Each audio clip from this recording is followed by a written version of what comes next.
បកសបកបកអីទុកឲ្យស្អាតឆូតកន្លែងខ្នងវាមកហើយក្បាលបកាយើងអត់ចោលទេណាបងប្អូនកាត់ព្រុយកាត់អីវាទុកម្ដងមកគ្រឿងបន្ទាប់មកទៀតហ្នឹងជាមានជាខ្ទឹមសខ្ទឹមក្រហមខ្ជាយគល់ស្លឹកគ្រៃហើយមួយទៀតគឺបកាក្រៀមបងប្អូនសម្រាប់បកាក្រៀមហ្នឹងយើងលាងទឹកវាមកទឹកពីរទឹកហើយត្រាំវាប្រហែលជា10នាទីរៀងទុនសាច់បន្តិចមកចាំយកមកបុកចូលជាមួយនឹងគ្រឿងផ្សេងទៀតសម្រាប់ខ្ទឹមសខ្ញុំប្រើ5-6 ក្រពើខ្ទឹមក្រហម 4-5 កណ្ដុំតូចៗហើយក្នុងនោះខ្ញុំបន្ថែមស្ករបន្តិចដែរដើម្បីឲ្យយើងបុកទៅឆាប់បិទល្អគ្រឿងទាំងអស់ហ្នឹងបងប្អូនកុំកិនណាបុកវាអញ្ចឹងបានចេញក្លិនឈ្ងុយបានល្អហើយបន្តមកទៀតហ្នឹងគឺខ្ញុំមានជាកាពិសម្រាប់កាពិខ្ញុំចាប់ចិត្តជាមួយកាពិកពតមែនតើបងប្អូនរសជាតិអត់សូវប្រៃទេប៉ុន្តែរសជាតិហ្នឹងគឺឆ្ងាញ់ហ្មងប៉ុន្តែបើថា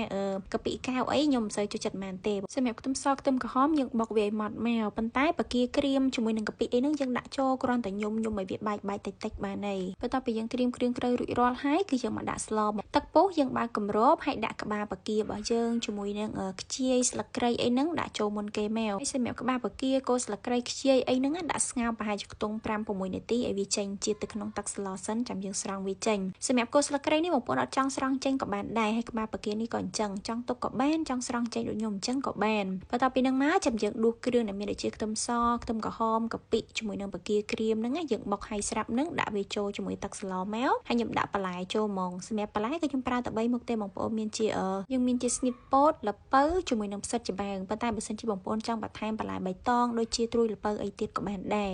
ហើយគ្រឿងហ្នឹងគឺខ្ញុំប្រើម្សៅស៊ុប2ស្លាបព្រាកាហ្វេអំបិលមួយចឹបប៊ីចេងមួយចឹបហើយនឹងស្ករចំនួន2ស្លាបព្រាកាហ្វេគ្រឿងក្រៅខ្ញុំអត់សូវដាក់ច្រើនប៉ុន្មានទេបងប្អូនដោយសារតែខ្ញុំស្លយករៀងសាបដែរអញ្ចឹងណាប៉ុន្តែបើសិនជាបងប្អូនណាដែលចង់បានរសជាតិរៀងដិតយើងសេរីមើលខ្លួនឯងទៅសម្រាប់ល្ពៅយើងដាក់ស្ងោរប្រហែលជាខ្ទង់3-4នាទីអីហ្នឹងវាឆ្អិនហើយបងប្អូនល្ពៅកុំឲ្យលួយពេកបើលួយពេកក៏មិនសូវឆ្ងាញ់បានដែរបន្ទាប់ពីល្ពៅហើយនឹងស្ងៀតពោតឆ្អិនហើយបាទខ្ញុំដាក់ផ្សិតចំបើងជាមួយនឹងបកាចូលជាមួយគ្នាហ្មងសម្រាប់បកាផ្សិតចំបើងអីហ្នឹងវាឆាប់ឆ្អិនទេបងប្អូនគឺយើងអត់ទុកយូរទេបកាគ្រាន់តែដាក់ចូលកូរច្របល់ប្រហែលជាខ្ទង់1នាទីអីហ្នឹងវាឆ្អិនហើយបងប្អូនបន្ទាប់ពីហ្នឹងមកចាំបងប្អូនភ្លក់មើលហើយថែមថយគ្រឿងទៅសម្រាប់ខ្ញុំគឺត្រូវរសជាតិអស់ហើយខ្ញុំអត់ចាំបាច់ថែមថយអីទៀតទេហើយគ្រឿងផ្សំដែលសំខាន់មួយទៀតចុងក្រោយគេហ្នឹងគឺស្អំបងប្អូននិយាយទៅស្អំអត់បានហ្មងគ្រាន់តែយើងបង់ចូលស្លភ្លាមមកគឺជះក្លិនឈ្ងុយហ្មងហើយគ្រឿងមួយមុខទៀតដែលធ្វើឲ្យស្លរបស់យើងកាន់តែមានក្លិនឈ្ងុយហ្នឹងគឺជីសឬក៏ជីនាងលក្ខអាហ្នឹងបើសិនជាបងប្អូនមានដាក់មកគ្រាន់តែថានៅកន្លែងខ្ញុំនេះពិបាករត់ទិញណាបងប្អូនអើយនិយាយទៅយូរទិញបានម្ដងអញ្ចឹងណាកម្រទិញបានណាជីស